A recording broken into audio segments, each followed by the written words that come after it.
Now, a new YouTube channel has been launched with the concept to educate people by means of lectures on the history of the Western world, particularly the history of the English-speaking free world. The hope is that by educating people with facts about their own country's history, watchers will value their heritage and institutions. The channel is called David Starkey Talks, and we are delighted that Dr. David Starkey, historian and presenter, is back with us. David, good to see you. Good to see you, Ian. Sometimes, and a bit talking. Indeed.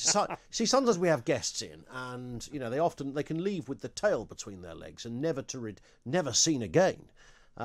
You whip them out of the studio. Indeed, do you? yes. Away they go into yonder. Yeah. However, you were only with us like a couple of weeks ago, and I think it's called being a recidivist. A recidivist when you return to jail. Absolutely. Yes. What I like about this, I fear for history really, I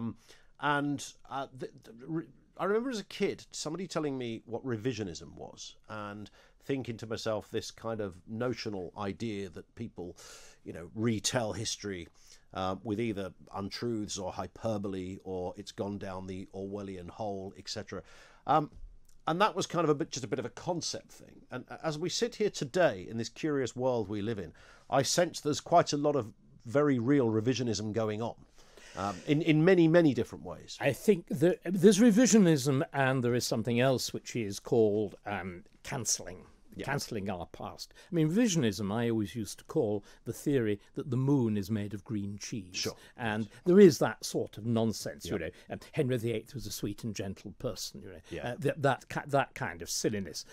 But much more important is what's going on now, because woke usually seems silly. The people involved in it are silly, but their purpose is profoundly serious. It is absolutely nothing less than obliterating the whole of our past and the whole of our culture. I don't know whether you saw the headlines in the Daily Mail today. There's a woman, a professor at Rutgers University, which used to be quite respectable in America, that simply says whiteness, sort of the ness comes on after a pause. She really wants to say whites should be obliterated. Nice. And their culture should be obliterated. Our culture should be obliterated. And this is now a mainstream academic opinion. How did we get here? It is fascinating to think. I don't think anybody fully knows. It's happened extraordinarily quickly. There are various sorts of explanations. My friend, Professor Frank Fioredi, thinks it's all to do with how we're bringing children up. That's interesting. We have Frank on the show sometimes. An extraordinary man, an extraordinary mind. I think it's more to do with a notion of a general rejection of reality. Yeah.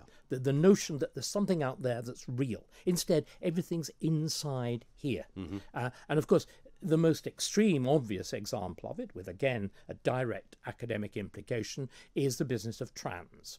The notion that a man, it's usually a man, can become a woman effectively by signing a piece of paper. You declare, I think I'm a woman, therefore I am a woman, and if anybody else denies I'm a woman, they are a wicked transphobe and should be expelled into outer darkness. You laugh. It has just taken the job of one of our better philosophers. Yeah. Catherine Stock has been driven out. Yeah, driven she's out gone now, hasn't she? By whom? Masked students. Yeah. After they've destroyed a woman's career, what do? They dance up and down and say, we've killed the witch is dead. Now, that is behaviour that is disgusting at any moment. To do that to one of your teachers, to do that to a colleague, is to do that in a university whose very function is freedom of speech. Indeed. So the whole point is, Ian, that the attack on history is part of a much more fundamental attack on our entire culture. It's quite deliberate. It goes back to the 1920s. As always, art got there first. The whole notion of modern art with somebody like Marcel Duchamp. You remember the one, the urinal, that is hailed as we laugh because it is utterly silly. This is a work of art because I say it's a work of art. Then Marcel Duchamp was honest. He was saying, I want to destroy art. What then happens, of course, in the 1960s with Andy Warhol, we say that it is art. In other words, we've completely destroyed the Western tradition of fine art. So it begins there, and then I think it accelerates with the web.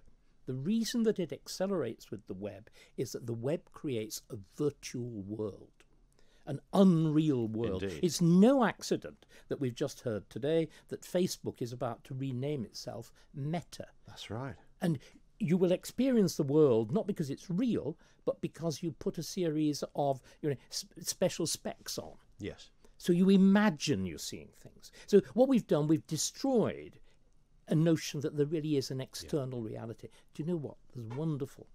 The really great thinkers get there first. The web was thought about 2,400 years ago by Plato, the great Greek philosopher. Is that right? Yeah. In the Republic, there is a description of what's called Plato's cave, and he imagines people, listen to it, it just sounds like a description of what Mark Zuckerberg wants to do to the world. Yeah. He thinks of people strapped down in a darkened cave. There is a wall, a white painted wall, and there are puppets flickering with a fire, so there's a light, and you see hugely reflected on the wall these flickering images. And these people have never been allowed outside the cave. They're never allowed to talk to each other, and they just see the flickering images, and they think it's real.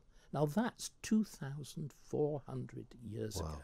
He anticipates completely, and he sees that it destroys humanity, that it destroys, because our humanity depends on our vulnerability, on realizing, if I do that, I hurt.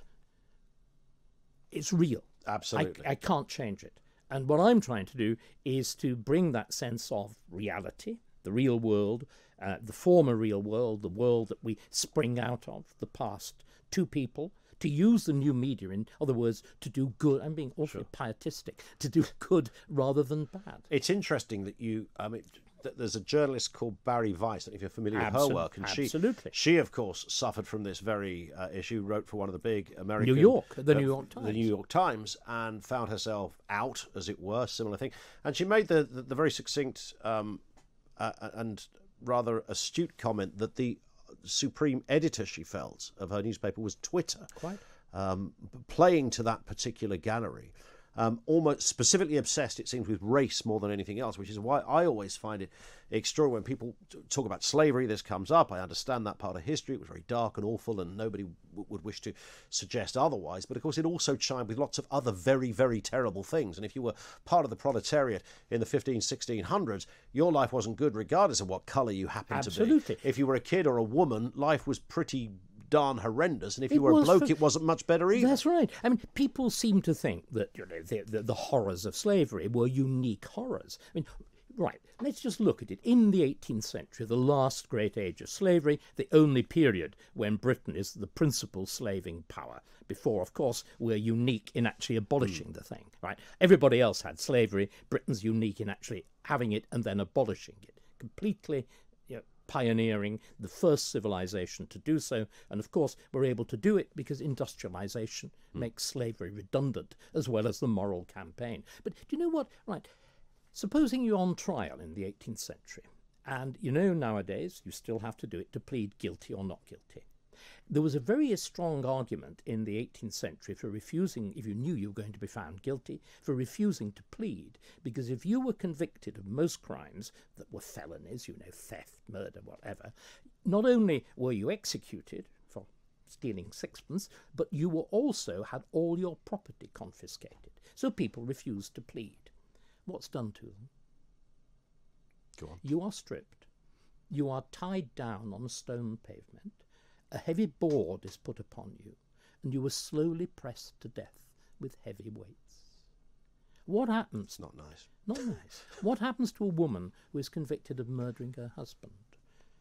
Well, it's treason, isn't it? Because he's her petty treason. He's her boss. She's burned alive. Now, but of course, everybody in the 18th century experienced torture with the simplest toothache. Of course. People are operated on. Would you believe it? The great diarist, this is the 17th century, the great diarist Pepys is operated on without anaesthetic for a kidney stone. Wow. Can you imagine? there's actually a piece of music written on it by a French composer, Lully, who had the operation too. And there's a moment which is the moment of incision, and it's a single high A held on a violin that goes on for 30 piercing seconds. That's the scalpel moment. That's the moment at which it goes in. Wow. So there were even so life was pretty rubbish, wasn't it? For a king, Louis XIV holds an audience after he's had an operation for an anal fistula. Immediately afterwards. Wow. So the notions of pain... And he kept his face straight as well, which is extraordinary. Much more than that, he preserved his dignity. Yeah, indeed. Listen, we're going to take a short pause, David. We'll be back in a couple of moments. It is Talk Radio. Dr. David Starkey is still with us. His YouTube channel launches today. It's called David Starkey Talk. So you can go there now, David, and it's up and running. You can indeed.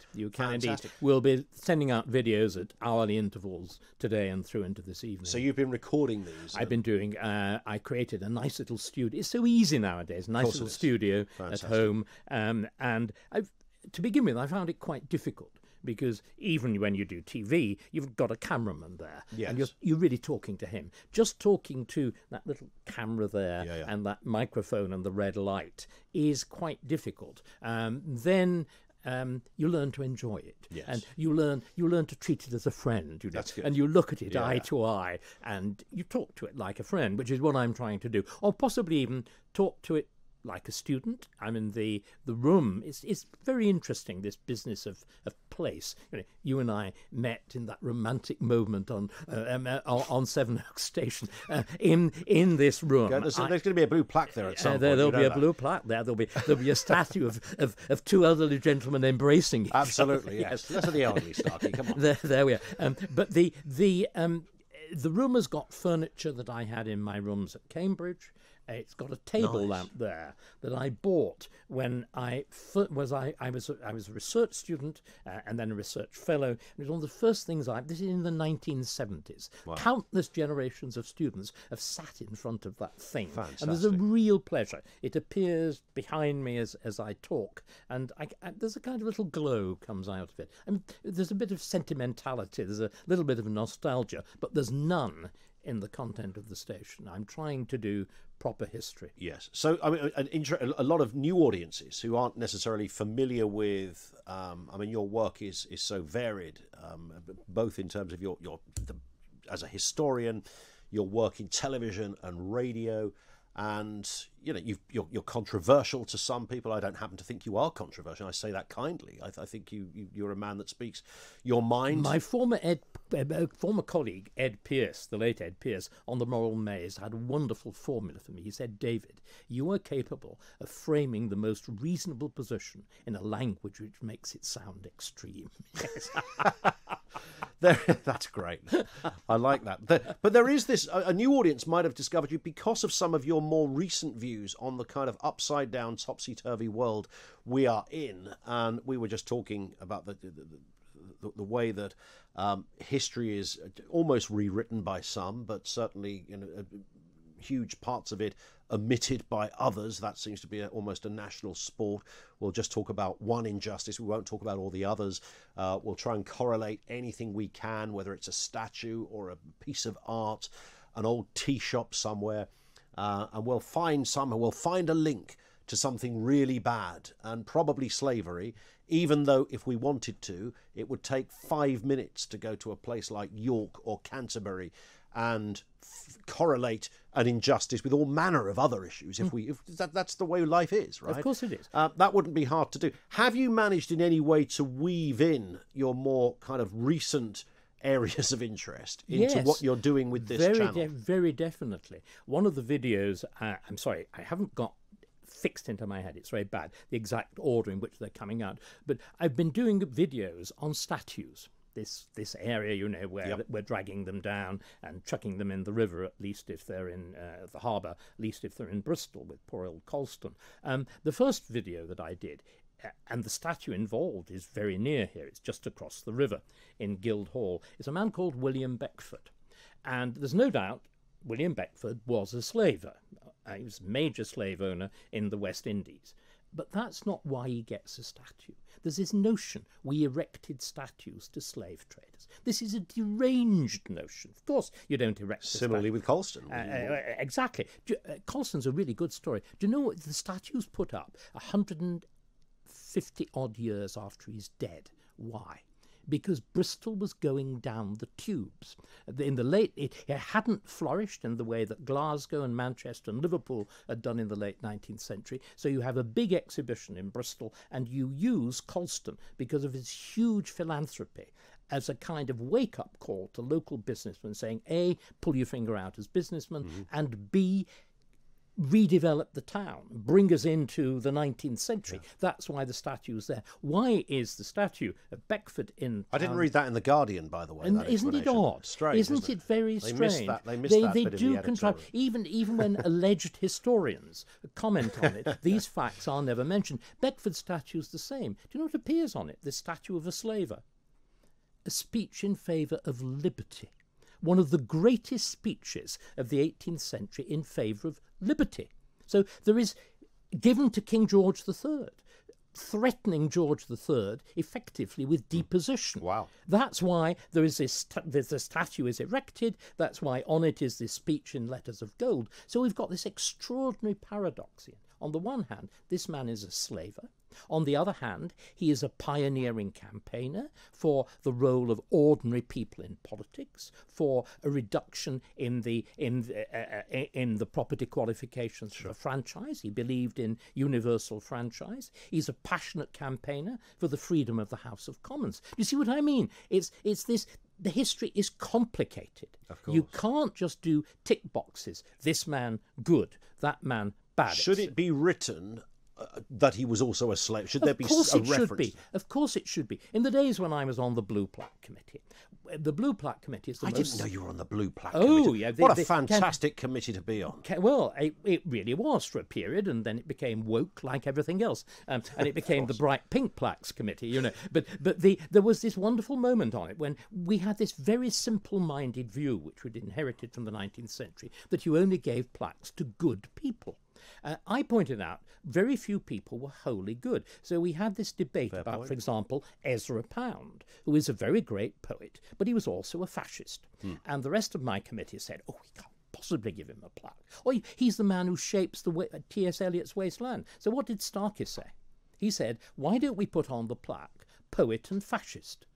Because that's exactly what he would be. Fantastic. Again, you know, we had debates about plaques to architects. Yep. The dreadful man who is responsible for the Hyde Park barracks, but he is an important architect, though he builds foul things. Do you know what I said should be on the plaque? Architect and vandal. But people, my fellow committee, couldn't get the joke. I love it. But that's what the truth. That's the truth. It is the truth. That is the we point. are all ambiguous creatures. Listen, David, we have hit the clock, sadly, but I do want to direct everybody over to your new YouTube channel so people can subscribe to the channel. Hit subscribe. It's called David Starkey Talks. If you are a lover of history, it goes without saying, you will thoroughly enjoy it. If this is new territory to you, then I promise you, your eyes will widen. It will be an awakening of the great. And what better way to have that awakening than in the company of Dr. David Starkey? It's called David Starkey Talks, and it's live now on YouTube. David, thank you. A pleasure. We'll see you again soon.